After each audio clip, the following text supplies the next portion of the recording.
Yes. Murakaza neza mwebwe gukurikira Rwanda Innovation Hub. Dutangiranye na A B C D. Iki gikoresho rero tukita gute? Uri kubona ari icyano, dufite ikintu bita ipine guys. Iri pine muri kureba ahangaha rero uyu munsi ewana ngiye kubereka ikintu cyitwa imodoka, nimba turi wite imodoka, nimba turi wite mashini.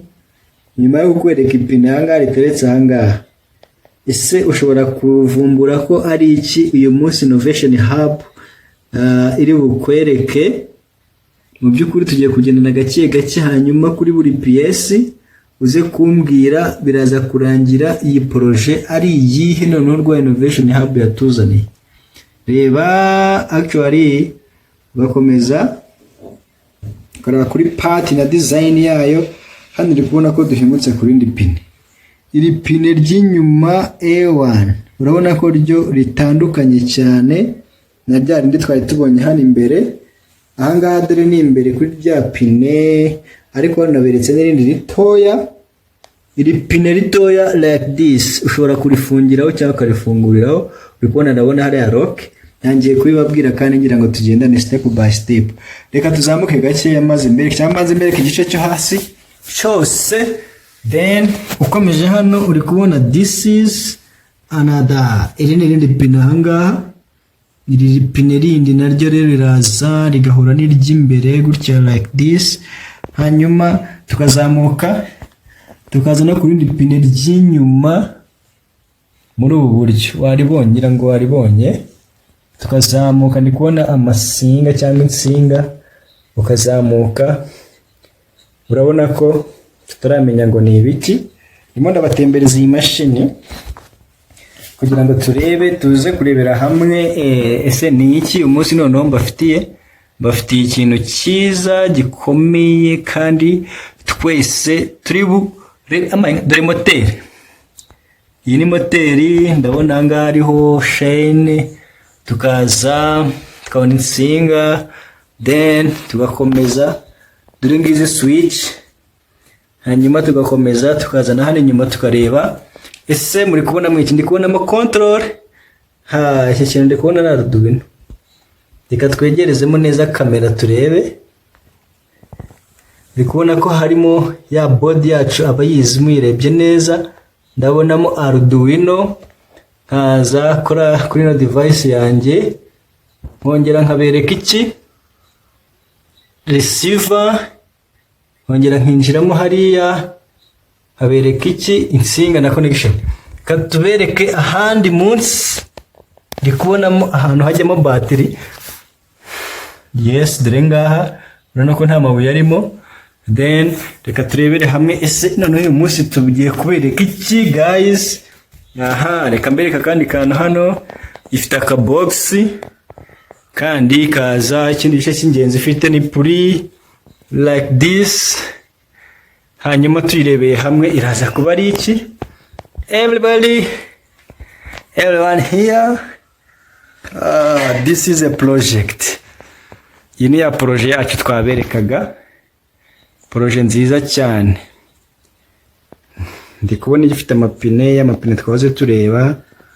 Hanyuma ikaba ifite n'indi part yo hejuru twakita aka box y'agatebo iri butwariremo. Then uri kubona ko ari ibintu byiza cyane guys.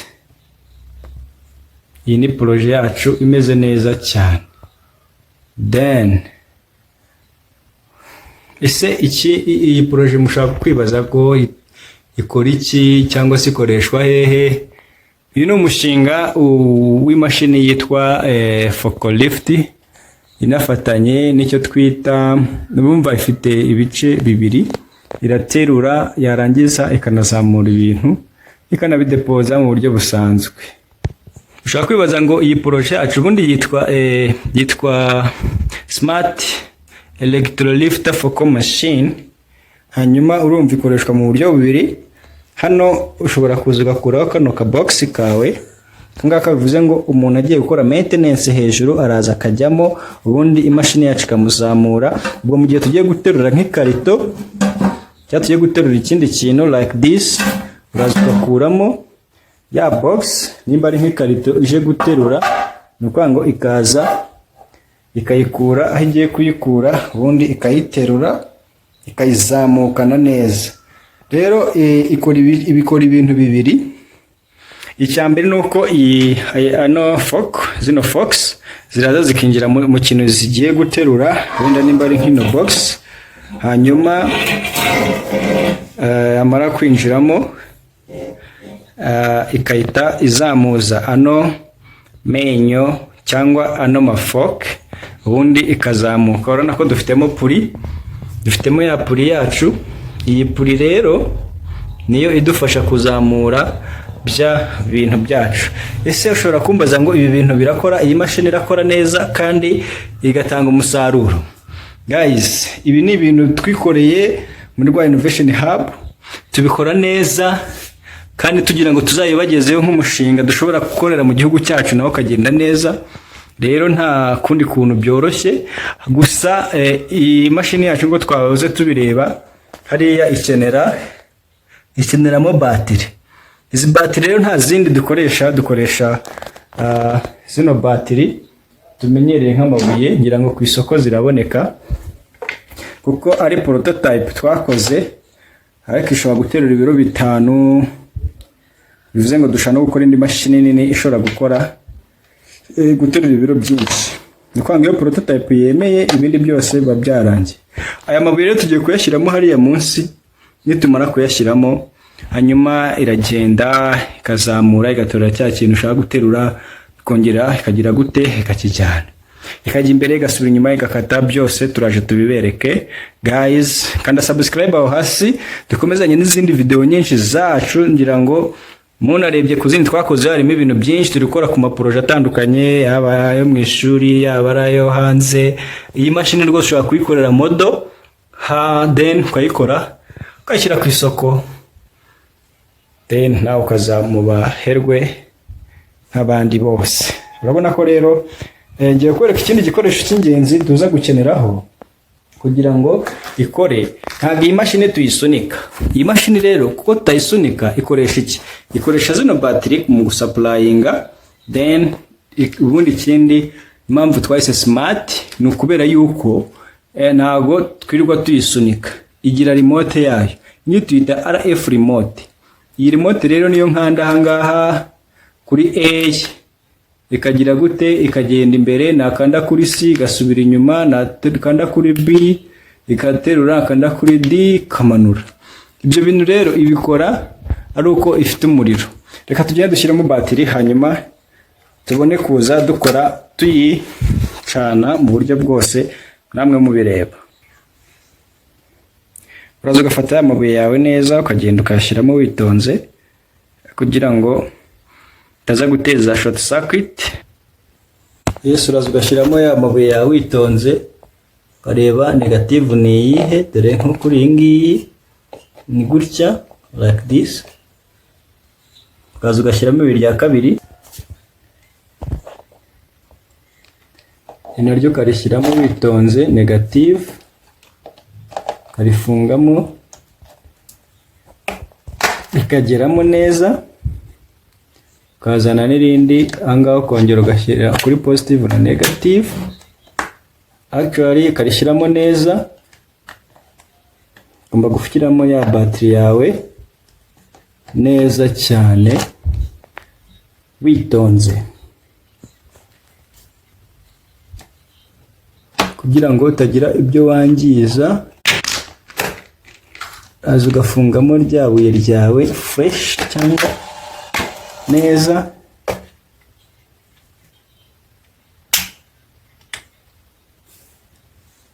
Then kaza ugafungamo na rya rindi ryari risigaye ryawe, ukarifungamo neza. Urabona ko umaze gushyiramo supply rero. Iyo umaze gushyiramo ya supply yawe, ugira ngo murebye neza uri kubona ko harimo haraka bivuze ngo ya circuit yanjye imaze kuba on. Urebye neza urabona ko relay yamaze kujyaho irimo hari imbere. Then tugiye gutwara turebe ese iragenda cyangwa ntigenda. Nabwiye ko ikontororwa n'ino RF remote. Rero nuko byoroshye, kadutware turebe ese iragenda. Ikintu tugiye guheraho n'iki ni igihe dukanze kuri ya si yacu. Bivuze ngo iyo ukanze igomba kuhita izamuka igaterera wa muzigo uyivana hariya, then ikawuzamukana. Ni ukuvuga ngo uraza ukareba kuri ya D yawe, then ugakanda. Iyo ukanze urabona ko itangira kuzamura wa muzigo wawe, then wakanda igahagarara bitewe n'aho umuzigo wawe ubugejeje, then wakongera ukanda C. Bivuze ngo ibigiye kongera kuwumanura like that. Wahagarika cyangwa wakongera kuzamura, urabona ko ibiri kuzamuka neza cyane. Yes, urabona ko n'imbere ushatse ushobora kuza ugashyiraho ya box yawe mu gihe ushaka wenda kwiraza kuba yiteruye, ukayicomeka gutya. Then washaka ko izagenda ugakanda kuri ya leta yawe A cyangwa B iri gusubira inyuma neza, ikagenda mpaka igeze ahantu iri bugarukire. Then washaka ko izajya imbere, nabwo ukaza ugakanda kuri ya leta yawe ya B, then cyangwa ukabihagarika.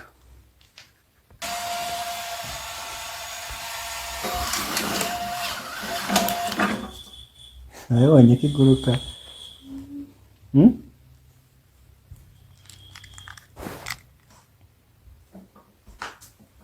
Hano hareshya iragenda.